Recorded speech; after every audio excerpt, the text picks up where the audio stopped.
Shalom.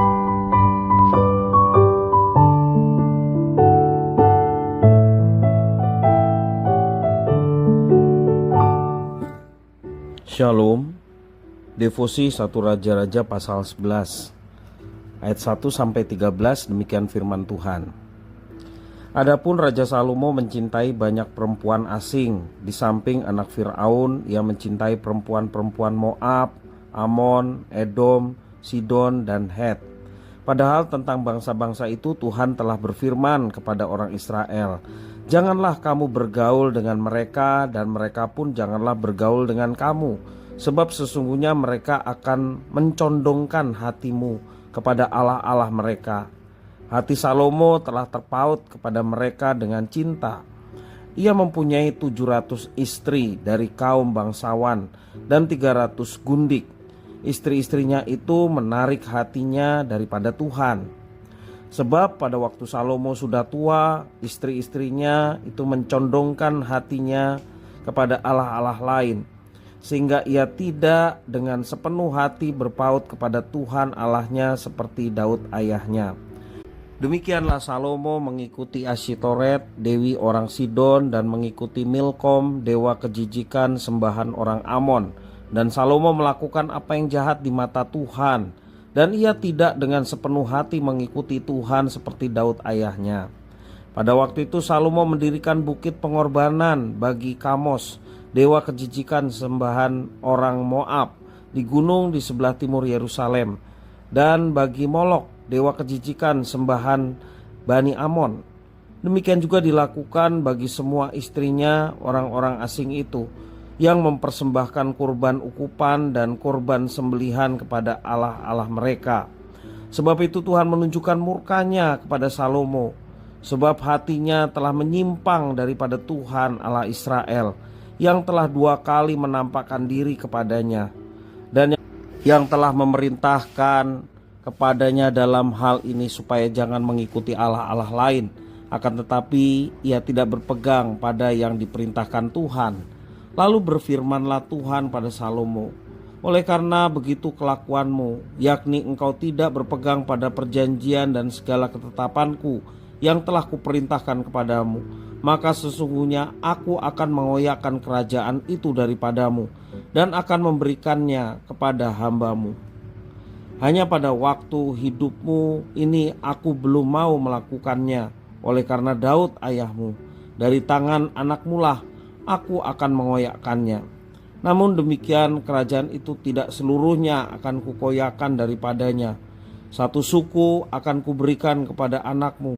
Dan oleh karena hambaku Daud dan oleh karena Yerusalem yang telah kupilih." Demikian firman Tuhan. Mungkin ada di antara kita yang saat ini memiliki atau membutuhkan idola dalam hidupnya.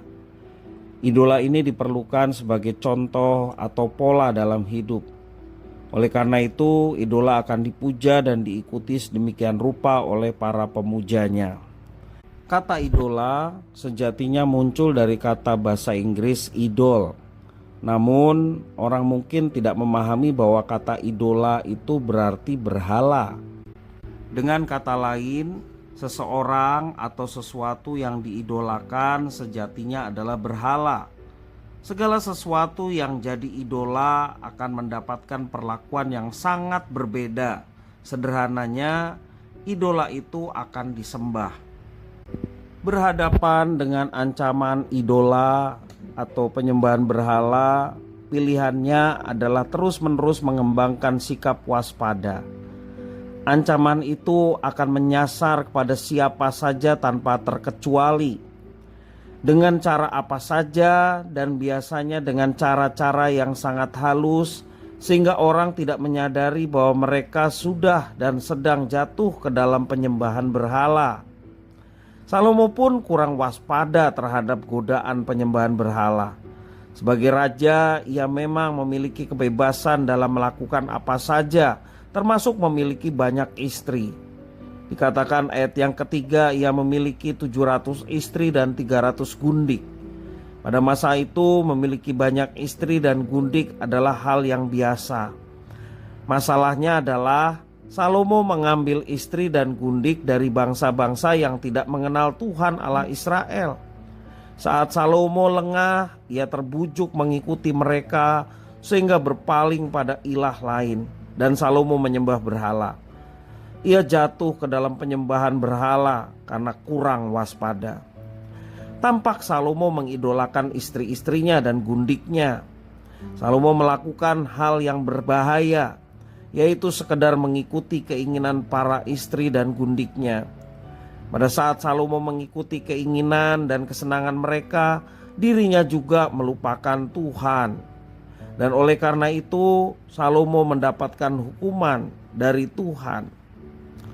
Dari peristiwa ini kita mesti waspada dengan berbagai macam godaan yang dapat membuat kita jauh dari Tuhan.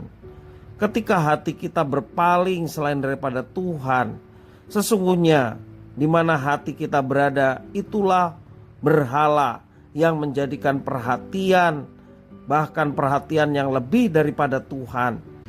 Dari kisah ini kita diajarkan sekali lagi untuk waspada terhadap berhala-berhala di masa sekarang ini. Ketika perhatian kita bukan kepada Tuhan, fokus hidup kita bukan kepada Tuhan, sesungguhnya kita sedang memelihara berhala yang kadang kita tidak sadari itu sebagai fokus dan perhatian dalam hidup kita melebihi Tuhan. Karena itu mari kita waspada. Kita mau menyerahkan hidup kita hanya kepada Tuhan. Kita hanya mau menyembah kepada Tuhan, karena kita yakin bahwa Tuhan yang kita sembah, Dia adalah Allah yang berkuasa, Allah yang tahu masa depan kita, tahu yang segala yang diperlukan oleh kita, sehingga kita tidak mau berpaling kepada yang lain, dan itu sangat menyakiti hati Tuhan. Berpeganglah pada Tuhan, tetaplah setia kepadanya, dan mari kita uji hidup kita. Apakah betul-betul kita hanya menjalani kehidupan yang menyenangkan hati Tuhan atau tidak? Sekali lagi, kata kuncinya adalah waspada. Waspada, supaya kita jangan terjebak pada penyembahan kepada yang lain selain daripada Tuhan. Tuhan Yesus memberkati.